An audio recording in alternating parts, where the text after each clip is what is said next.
It's exciting that this project came up for the second year in a row. Did you find anything different doing it this time? A little bit. I changed up my material a bit to involve the children a little bit more, as well as it was nice to see more kids overall and a lot more girls this time around, which was really nice to see. Have there been any changes in your in the kinds of work that you do technologically in the past year that you could share with the kids? Not terribly much. It's just more innovation of products that we've had. We're doing a lot more headsets. We're making them smaller than we have in the past and increasing the performance of what we do with them. So just a lot of the same and with some innovation.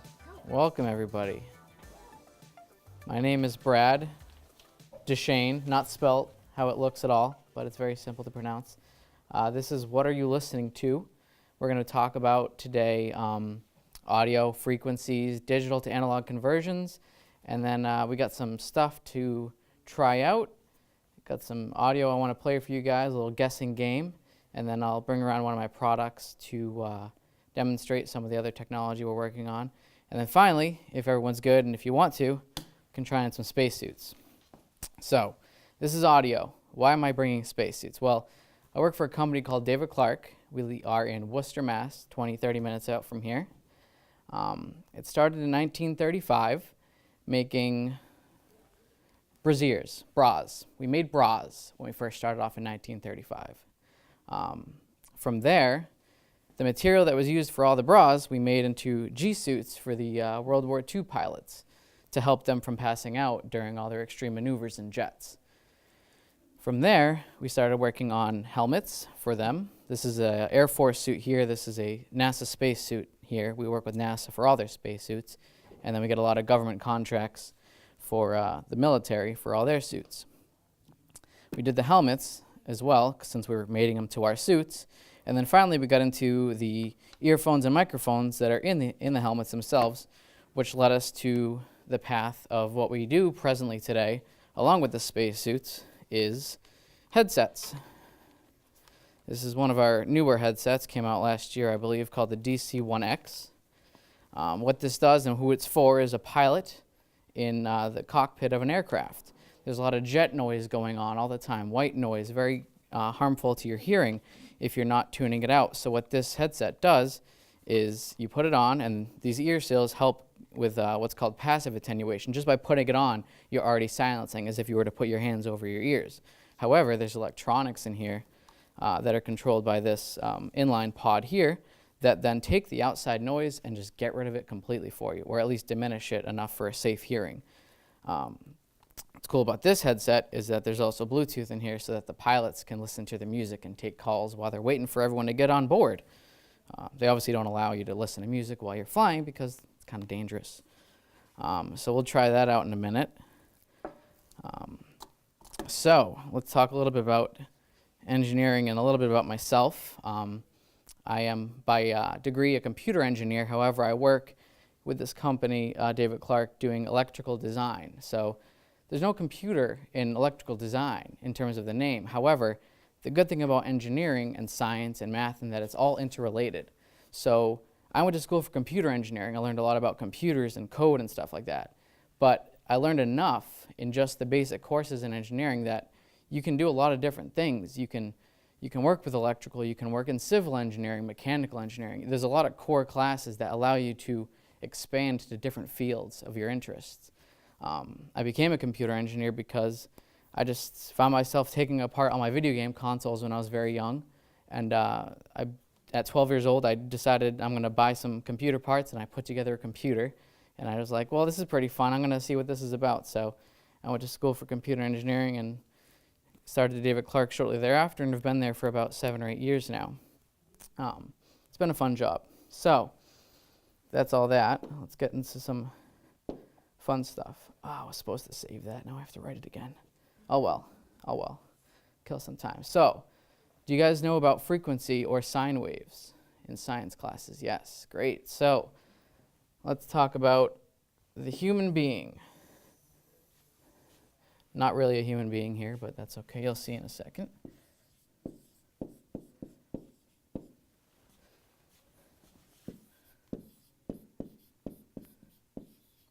Oh, and also feel free to stop me for any questions along the way. This is an interactive kind of thing going on, especially when we get into the games and such.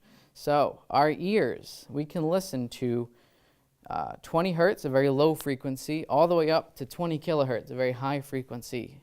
All that comes into your ears and your brain processes it and you can hear it. It's great.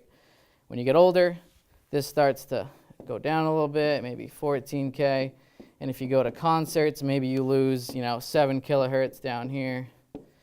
If you really damage your hearing, you can certainly lose different levels of frequency. But what is nice is that you have a sine wave here. Let's just draw. These don't matter anymore.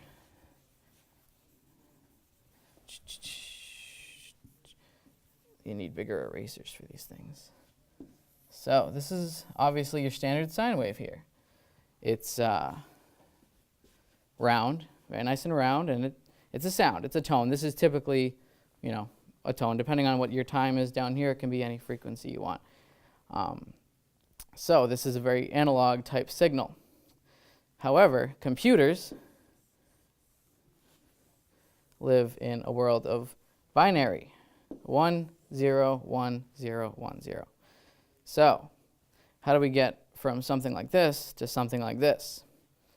What we do is a computer will take certain areas and just sample it. So we're not going to grab the entire waveform because it takes too much processing power. It's not energy efficient. So if you were to take this, let's just say worst case, you would take these samples here. If you were to plot that on a line, it'd be a straight line. This looks nothing like this. What happened was we didn't take enough samples here. Not enough information came from analog to translate into a digital world. However, if you then take the peaks like that, draw this again, you get nice sharp, well, not nice, but you get sharp triangle waves. So you'll get really extremes. You kind of lose all the roundedness, but you get the general gist of the peaks here. So what computers will do is they'll take a few more, not everything, but they'll try to take enough to replicate the original sine wave again, to create what's, kind of a pretty good representation. So, but what I'm trying to get at is that with analog to digital, you always lose some information.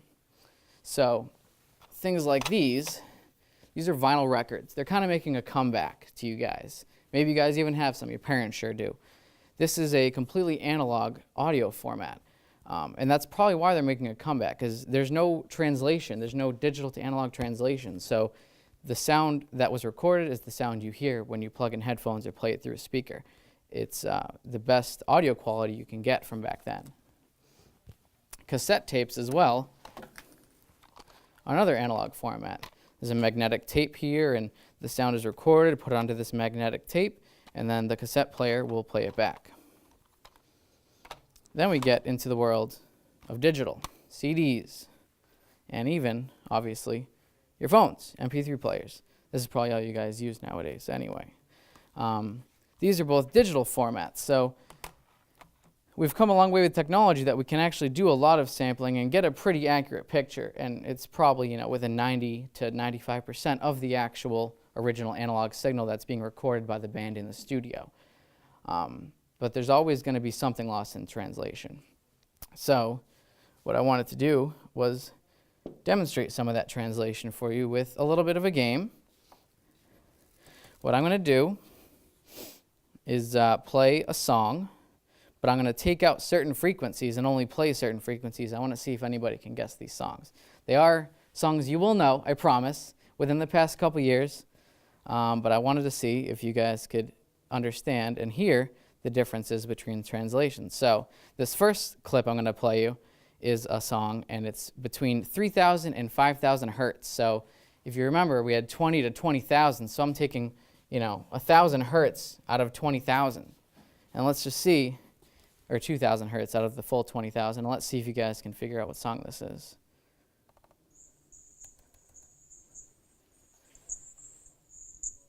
It's as loud as it gets. Come on, you guys know this? Come on.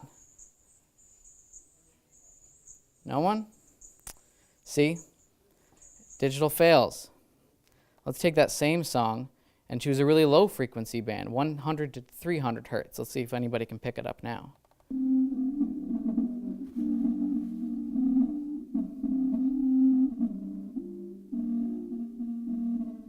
Space music or something. Nobody yet, huh? So that's obviously playing all the low notes that you would hear in that song. The song is a full spectrum of different frequencies compressed together. Your drums, your guitar, everything is mixing together. So when I take certain frequency bands out of these songs, you're only hearing certain instruments and maybe only certain parts of those instruments. So it's very hard to figure it out. So this last clip, I think you'll probably be able to get it, is 400 to 1,000 hertz. So this is, human speech is about 0 to 4,000 hertz. That's where we talk. So there's going to be some vocal content in here now. I purposely didn't put vocal content in before because if you know the lyrics to a song, you're going to guess it. But you'll also hear some more instrumentation. You probably won't hear too much of any kind of cymbals or anything like that yet because it's not that high. But let's see if you guys can figure it out now. And this is the same clip I've been playing for you with different frequencies cut out.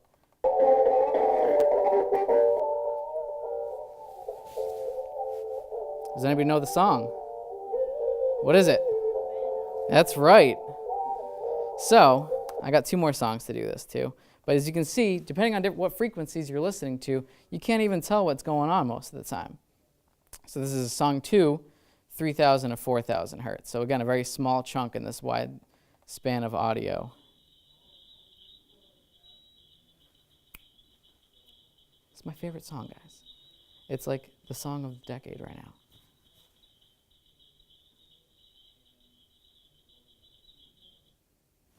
Nobody. Let's choose a low frequency, 0 to 200 hertz. This is going to be loud, maybe? No.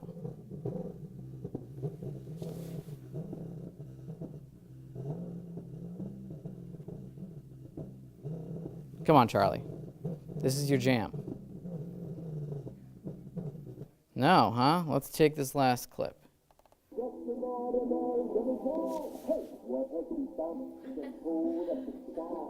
Now do we know it? You're welcome. That's right. Last song.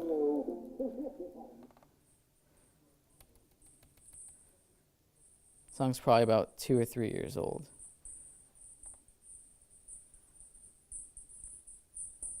This is 8,000 to 10,000 hertz, so it's even higher than all the other ones I've been playing you, but it's still a very small range. Let's try the second sample here.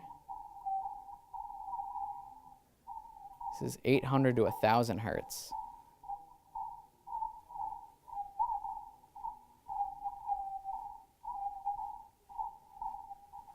Someone's got to know this. Come on. No? Fine, last clip. No guesses.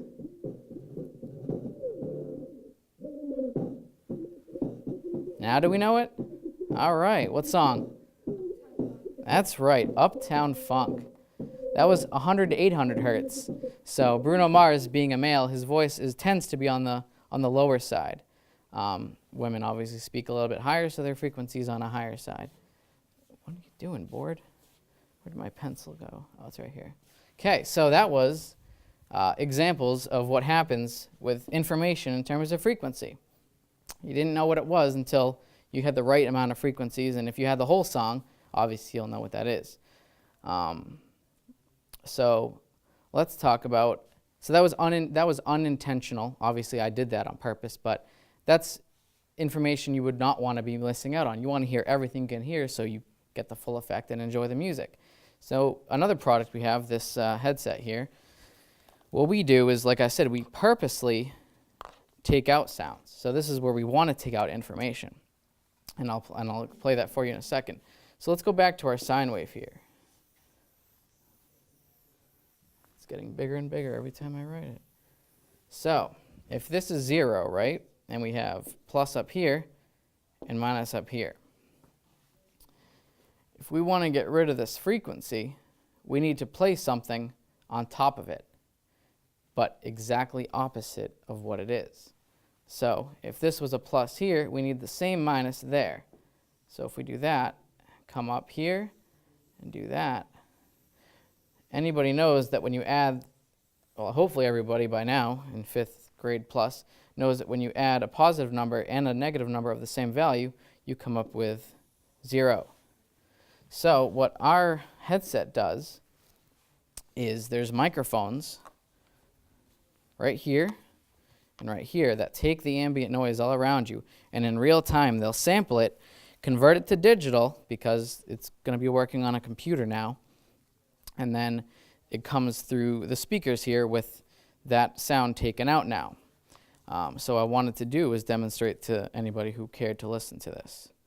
So it's pretty awesome. I kind of like it a lot. I didn't really help with this product too much, but I got to take one home, so that was fun. So I have a Bluetooth speaker here. Get more technical. This is aircraft noise. Do you want to try it out, Charlie? Great.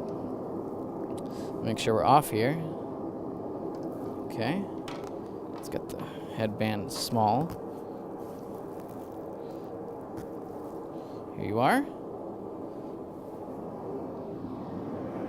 So you can pull and adjust the headband. Now, you already noticed that it quieted down quite a bit, right? But you can still hear it. Okay? If I turn this on,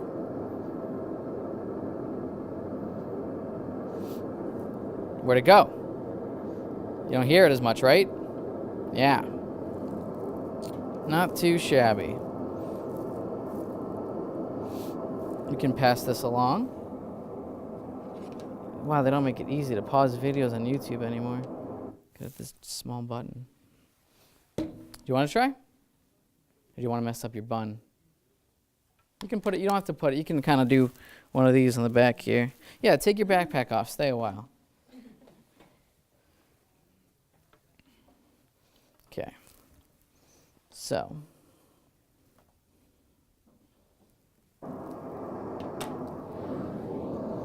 Still hear it?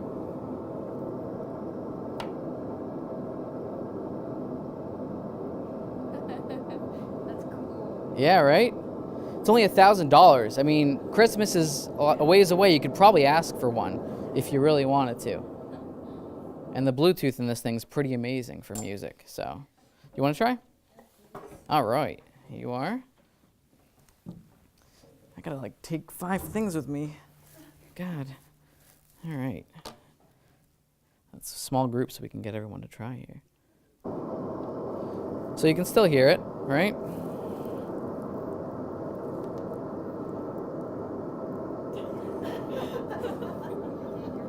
Right. But you can still hear us, right? Yeah. Obviously, if a flight attendant's coming in to say, hey, there's something wrong in the back, you got to be able to hear that stuff too. So what these here at the bottom do is they plug into the panel on the aircraft so that the pilot can hear co-pilot very easily because their audio is together in these hardwires panels. So not only are you getting the sounds from outside taken away, you're keeping the sound coming from people next to you who you want to. So a pilot or air traffic control or somebody will always be coming through here to always have clear audio coming through. So you're not even suppressing the communication of the people you care to be listening to most. So let's talk a bit more about the digital to analog conversion. Let's see here. So now I'm winging it. I ran out of material, so now we're winging it here. So as we know, we already talked about sampling. You need to have it here, here, here, here, maybe a few more. And that turns into your ones and zeros. But we still don't know how loud this stuff is, right? So there's another process that gets done, and it has a really fancy name called quantization. But all you really need to know is that basically it'll take this signal and say, all right, along these lines, where does my sample fall? So if my sample's here, it'll do, 1, 2, 3. So this will be like, just say a 3. then it'll take the next one, and that's 5, right? So the next one is 5. So as you can see, if you do samples within these windows, you'll get pretty good. And you get kind of the same response that you would get before. So that's quantization in a nutshell. It's very more complicated than that. And now I want to talk a little bit more about STEM. Now, whoops, E, M. You can use the side of your hand to wipe out large things. What are you talking about? Oh, man. Whoa. That's amazing. This is going to save so much time and make my content go by even faster. So, who here, does anybody know if they want to be an engineer in the science field yet? What, do you want to be in the science field? Do you know? You don't know yet. Well, you got a little bit of time to figure it out. Any of you guys, do you guys want to do science-related stuff? Yeah? I think I might. What do you want to do? What are you thinking? I don't know. Something, Something technical? yeah, challenge my abilities. There you go. There you go. Do you guys play instruments or anything like that? Yeah? What do you play? I play flute, bass guitar, clarinet. Wow. Okay. Got any more? Science, technology, engineering, math, right? However, there's one important thing that people tend to forget. Art.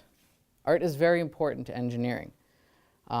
Science, you have facts. Technology, facts. Engineering, facts. A little bit of creativity. Math, facts. Art, creativity. Nothing but creativity. To be a good engineer, you need to be creative. And any kind of art you do, painting, musical playing, anything like that, that enhances your creative ability. So I definitely want, if you guys go into science fields, definitely don't lose any of your artistic abilities and fields, because it's very important. And I hope that one day we'll be calling this the STEAM fair. Now, since you all play instruments, we can talk a little bit about this. You all know concert B flat for the most part, right? That is 466 hertz. So you can hear it. It's within your audio range, obviously. Now, obviously, you've all been told you're sharp or you're flat before. That's because you're either on either window of this with your instrument. So, you know, if you're flat, you're lower. So you're like 450 hertz even. Doesn't take much to be off. Z. And then if you're sharp, again, 470. We'll call it 475. So it's sharp. Oh crap, what's the flat? Is it a B or a D? Like that, there we go. So it's been a while since I played a clarinet, forgive me. But yeah, so that's what flat and sharp actually mean in terms of science, in case you guys didn't know as well. I have 2 orange suits, usually. Okay, I could talk a little about the suits, right? So these are the suits, and if anybody wants to try them on while I'm talking about this, feel free. These are the suits you always see John Glenn and everybody taking their pictures in, right? They're orange. Why, does anybody know why they might be orange? They're orange because they wear these during launch and re-entry into the atmosphere. Because if they're wearing this and something happens and they have to escape their aircraft and they're in the ocean, you're going to see this thing in the ocean. It's all blue out there, so you're going to see this bright orange thing. They wear these when they're doing that. When they're up in space, they usually wear the white ones. And obviously when they go on the moon, they wear the white ones because of the reflective nature of the sun. When you have white, you're reflecting all light, so it doesn't get as hot. And these are pretty cool. I didn't even think I had the gloves last year. I did this last year too, but I just learned about these gloves. Nope. So you can detach them this way through these cufflinks here, or the other suit I think has the cufflinks, but it also has quirkily zippers. Now, does anybody want to try these on, by the way, while I'm talking? I knew it. Which one? They're both the same. Once the hands go up, Okay. you just need one brave soul. Yeah. Plenty of time Yep. So come on up. I can talk while we're putting this on here, and you can try on the other one if you want. So these are really quick and easy to get out of versus the other one here. So what you'll want to do probably is step through whatever shoes if you want, doesn't matter. Bam. There you go. Put your left arm in, put your left arm out, all that stuff there. Let's get this helmet off. You'll know what you're doing, right? I mean, you've been in spacesuits before.